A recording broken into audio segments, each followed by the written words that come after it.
All right, you ready to get into the meat and potatoes? Yeah, let's get into it. All right.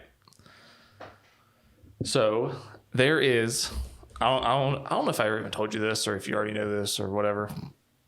I'm going to pull up the Wikipedia page, but it's a bunch of big words I don't know how to pronounce. But I'm going to give you the Cliff Notes version.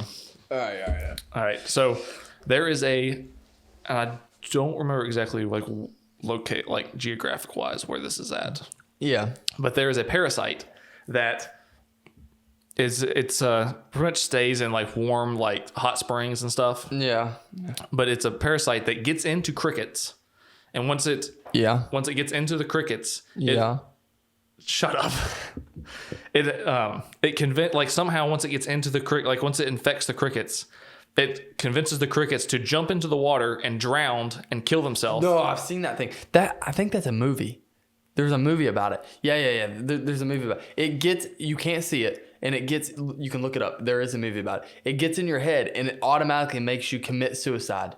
There's a movie about this parasite. With humans or crickets? With humans. Okay. But there is one of a cricket drowning himself, too. And I think in the movie, they do the study on the cricket. You can look it up and figure out what the name of it is. That would make sense. But yeah, they definitely did a movie on this. I completely forgot. It's crazy. So what happens is they're all in this town, and all of a sudden there's just this woman notices, she's like, something is happening in our town. Like something bad's happening. Yeah. People were just killing themselves left and right. And then all of a sudden it got really, really bad. Was whatever was infecting the people, was it after in they the air? Was it after they outside. killed themselves? Was it feeding on their body? Like to use their body as a host to reproduce? Yeah. It would. If you looked it in the eyes, it got. Oh, this is a sci-fi thing. Yeah, it was. It wasn't the exact thing, but they went off of that parasite.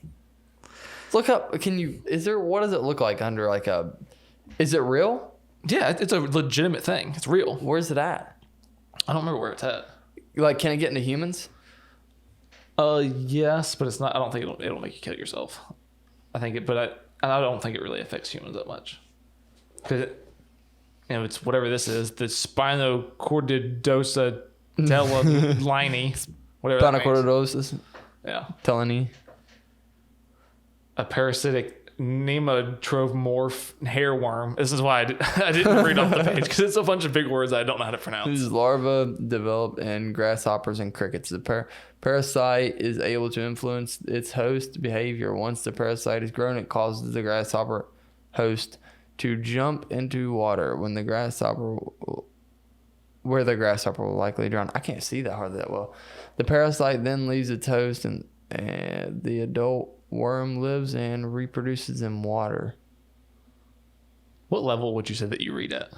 I'm a pretty high level reader. I just can't see that screen. I was in 4th grade. Did you ever do AR test? And then you never done anything? Okay. No. So you'd have a test you had to take. In 3rd grade, that was way after my time. In 3rd grade, I was reading at a senior level. What I just heard sounds otherwise. You've got this 6-inch TV up here. It's hard 6 inch? Yeah. You're 2 feet away from it. I can't see it. Well, then you need glasses. No, it's the light glaring off. All right. Right now, I can't. I see similar now. Now I can't see where the light is. 4. Develop. All right. Precise. We don't know what these words mean anyway, so it doesn't matter. Anyway, Byron. Where I'm going with this. Okay, so obviously that's a real thing that really happens, right? I'm going to get a bunch of them gathered up, and I'm going to let them loose in your house. Well, more than me. I'll see them, and then I'll go put them in your house. Anyway, Bring them over. I'm ready. Where I'm going with this is, so if this parasite can do that to crickets, okay? Let's say, what if a similar, a mutation of this parasite or whatever, say got into a bigger animal like bears, and instead of encouraging it to commit suicide, it encouraged it to eat human flesh. What about that? What would I do? What are you supposed to do with that? You become a caveman. You hide in the cave. Say not even humans. Let's just say it got into some other say again bears, and it okay, well, you just call up a couple guys up in West Virginia, and you say, look, I got $1,000 on each bear's head. You kill me one, bring it to me. So you're going to kill all the bears? Yeah, I would eliminate them. Eliminate the problem.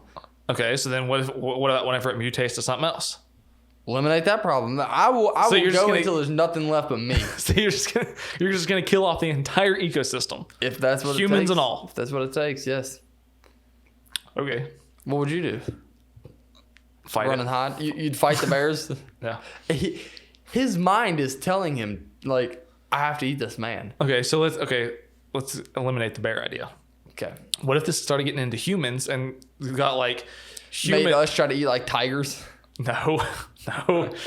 Like just like made us like, or made whoever it was infected want to kill other people. That'd be dangerous. Like, what would I do? What are you supposed to do? Because like it's. I mean, I'm not saying it's impossible because anything can mutate. I guess. I'm not a scientist. You find Adam and Eve, board them up in a cave, and hope they make it until it's over.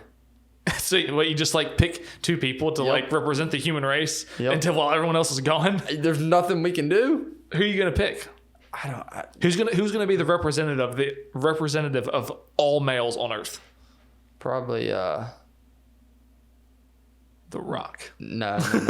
Nate Diaz and Holly Holmes. They're gonna be the two that you're gonna pick to represent the entire human race. I think so. Okay. Oh, 100%. Maybe Nick instead of Nate. Okay. This is going nowhere. Who would you pick? Let's just move on to the next thing. Actually, no. I'd pick Donald Trump and Hillary Clinton. Both. In a cave, boarded up, leave them there. Really? Yep. All right. So this next thing is a brain-eating amoeba.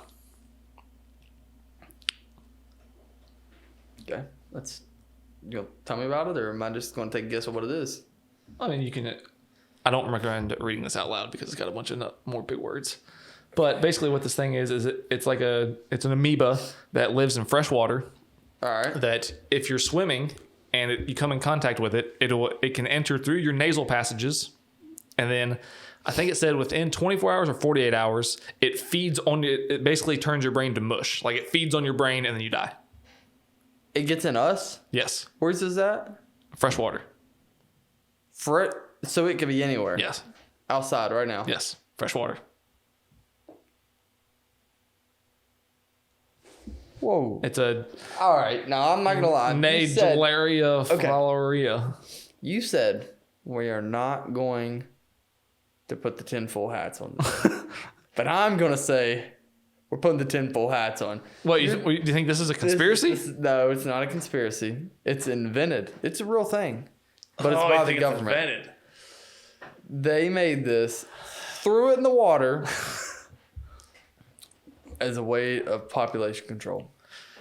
Normally, I would agree. No, don't lie. You know it's real. See, it's because you don't have the tinfoil hat on is why this is happening. Normally, right I would agree. It's in your head. Normally, I would agree. But in this case, I don't agree. Oh, my. Only because I don't agree because I haven't seen any cases of this. Like I haven't seen cases. Like it hasn't. I'm sure. No, I'm sure there has been cases. But what I'm saying is, it's not like a rampant thing. If it was something that was like came on like Ebola did, where it was like this huge thing and everybody was just dropping dead from it, then I'd be like, yes, the government probably made this and put it in the water. I bet if you go back and look at records, that doesn't go back any further than 1940.